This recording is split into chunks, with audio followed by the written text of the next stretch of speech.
Good morning, ladies.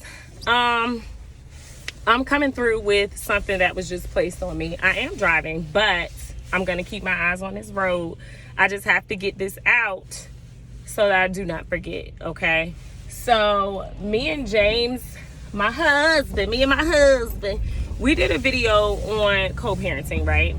And we gave a little bit of insight as to what our thoughts are regarding co-parenting, step parents, and things like that.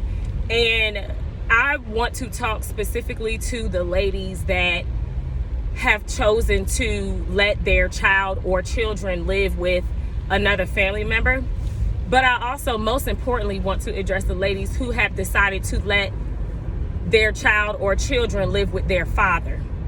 Never, ever, ever, and I mean ever, feel bad for allowing your children or child to live with their father. One of the worst things I feel like we can do as mothers is eliminate the possibility of a relationship between a child and their father. Now, there are certain circumstances that warrant that, but oftentimes in today's society, the only thing that warrants that for women is being emotionally charged by the father, being emotionally unwell because of whatever happened between you and the father. What happened between you and the father is between y'all, and it is not your place. It is not your right to take that opportunity away from the father just because you mad. Because you know what that's going to lead to? It is going to lead to that child or children growing up potentially resenting you. Why? Because those children, when they grow up, are going to learn, figure out, and realize my daddy wanted to be in my life. My mom is the one who prevented that for whatever her reasons were. And if you are a woman, a mother who is choosing not to have that conversation with your child because you can't address it, because you have yet to acknowledge the fact that you were wrong, that's something you have to deal with and you have to carry, because you have created a wedge, that didn't have to be there. So now your child or children has to heal on their own. Because, ladies, one of the things that I need y'all to recognize and understand is that our childhood trauma is not our fault, period. It's not our fault. But when we are adults, it is our responsibility, keyword, responsibility, to heal from that. It is our responsibility to address it. And I feel like, from personal experience, one of the hardest parts of healing from childhood trauma is if you're dealing with a parent who cannot acknowledge the part they played in it, who cannot answer questions that you deserve the answer to, on top of the fact that the parent or parents may not even know certain things that you endured in your childhood because you're too scared to say something, or you were too scared to say something. Or maybe now you're at a point in your life where you feel like it's no point in me saying nothing because I already know who I'm dealing with. My mother or my father, they're not going to acknowledge this. They're not going to take responsibility for having me in situations to where I could have been abused, whether that's physically, emotionally, sexually, what have you. They're not going to take responsibility for that. And unfortunately, like I said before, we only need to focus on the things that we can control as individuals. And the only thing that we can control as individuals is how we respond to situations, how we choose to heal. If you've made an effort to reach out to your parent or parents to address childhood trauma, and they're acting like, what you telling me for? You grown. Or why is everything my fault? Why you blaming me? Those are key indications that they will never potentially be able to acknowledge the part that they played in it. And as you know, a child, you want, even though you're an adult, all you need is, I hear you, I understand, I'm sorry, you know, what can I do to help you heal? But if you don't get that, that doesn't mean that it's impossible for you to heal. That's what I need y'all to know.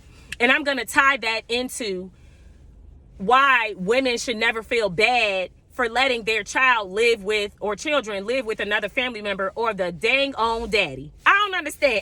Listen, this is something I might be talking about a few times, because do y'all know how much smoke I done had to deal with because I let my oldest two live with their daddy? It's crazy to me. As their mother, I carried them. Felt the kicks, had the heartburn, the indigestion, all that. I carried them. I nursed them. I nourished their bodies from my breast. For anybody to question my decision or want to have some input that I didn't ask for, anybody that knows me as a person knows I'm never going to make a decision that I'm not confident in, or that I haven't already thought about, you know, what could come from my decision, right? As a mother, as anybody who has children knows, your intuition, your spirit, your gut will tell you if anything is wrong, if anything is going on, if there's anything you need to intervene regarding. The thing about me is the issues that I have had with my oldest two's father has never made me feel like I'm going to take them away from him. I'm going to make sure they don't have a relationship with him, because that's not my place. That's their dad. And as I've stated before, he wants to be a part of their lives. He's capable of raising them. He's capable of guiding them and leading them and doing all the things that he needs to do to make sure they're alive and well. And if I'm secure with that, anybody who got anything to say about it or got any questions, that's your problem. Because half of the people who got an opinion, it's just that, their opinion. They have not asked me any questions. They have not done their research. They have not considered my children's emotional well-being from a logical standpoint. They're thinking about my children's emotional well-being from an emotional standpoint. And that's y'all problem, because as their mother, I've thought about their emotional well-being from a logical standpoint. My oldest two have a father and a stepmother that care for them, that have been raising them now for the last 2 years. They're doing well in school. They have somewhere to lay their heads. They're nourished, and all the things that I want for them as a mother. So for me personally, I would never create a situation, because I'm emotionally healed, clearly, which is why I can give you all this advice, but which is why I'm able to make logical decisions with regard to my children that I have allowed to live with their father. Now, let me clarify. Yes, I make logical decisions as far as my children go, but that does not mean that I do not acknowledge the emotional impact that it has on me. Yes, it does have an emotional impact on me. Those are my babies. Like I said, I carried them. I breastfed them. I nursed them.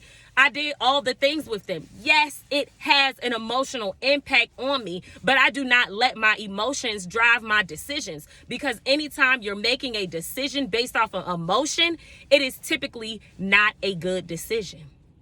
If I was making emotion-based decisions, the level of consistency that my older two children have would be full of chaos. It would be full of courts. It would be full of back and forth on the phone and all of that. I'm not doing that. I owe it to my babies to afford them as much normalcy as they can have. And for the women who have chosen to do that, I salute you, because guess what? That's not an easy decision, and I know that. All of these people out here that got opinions and ain't living your life, I can guarantee you have never checked in to see how you're doing emotionally with the decision that you've made.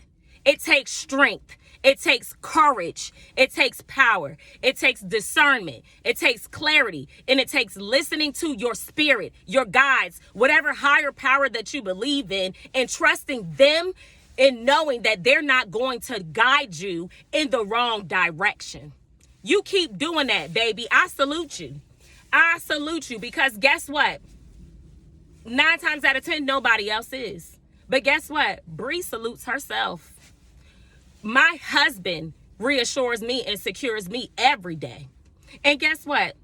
I celebrate my wins. We got a video on that too. I celebrate my wins whenever I'm able to approach a situation with logic and not emotion. I owe myself some flowers. I owe myself that drink that I want. I owe myself that Snickers bar, because guess what? That's growth. Continue to level up. Continue to elevate. You'll continue to be blessed. Never second guess your decisions. Never live with regret. If you made a decision and you realize that it was a mistake, or maybe it wasn't, the best thing, like I said before, recalibrate, reevaluate, and come up with another plan. That is what I have for you today, ladies. Please, please, please, I encourage you to reach out. Give me some feedback. Let me know how you feel. Let me know if there's anything else you want my opinion on or advice on that you feel comfortable, with me advising you on.